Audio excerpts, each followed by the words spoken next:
ৰাম নাৰায়ণ ৰাম।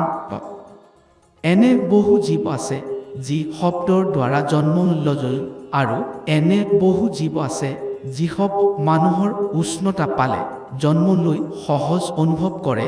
সেয়েহে চুচুন্দৰৰ মাছক তেতি যোৱাকৈ আমাক পাৰ হৈ যাওক। আমাৰ শৰীৰ বহু অনুপৰমাণুৰে গঠিত। এইবোৰ কণিকাৰ দৰে ফুটি যাবলৈ অপেক্ষা কৰি আছে। আমাৰ জপ এক এনেধৰণৰ পদাৰ্থ যি ভিতৰত চলি থাকিলে অনুপৰমাণু ফুটি যাবলৈ সহযোগ কৰে।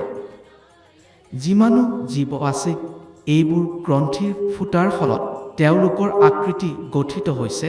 তোমাৰ ভিতৰতো সেই একে গ্ৰন্থিবোৰ আছে। তেওঁলোকৰ ভিতৰতো আমাৰ আৰু তোমাৰ গ্ৰন্থিবোৰ আছে।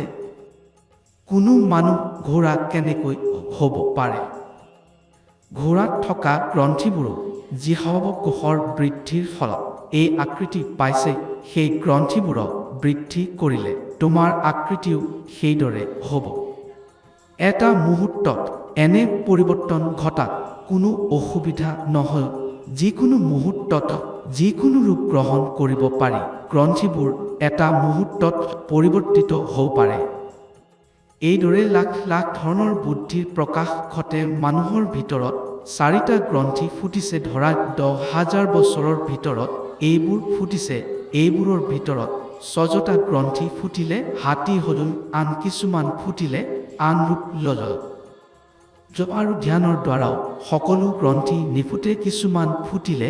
এই অৱস্থা হ'ল 1 লাখৰ ভিতৰত কিমান গ্ৰন্থি ফুটিলে ৰজা আৰু কিমান ফুটিলে কবি হ'ল।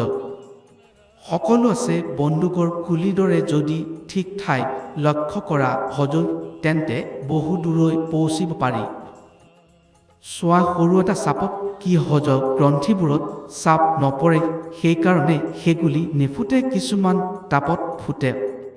মূলাধাৰৰ স্বাধিষ্ঠানৰ পৰা সহস্ৰাৰলৈকে এই নামবোৰ কিজক দি যোৱা হৈছে। এই সকলোকে মিলাই বেদ গঠন কৰা হৈছে।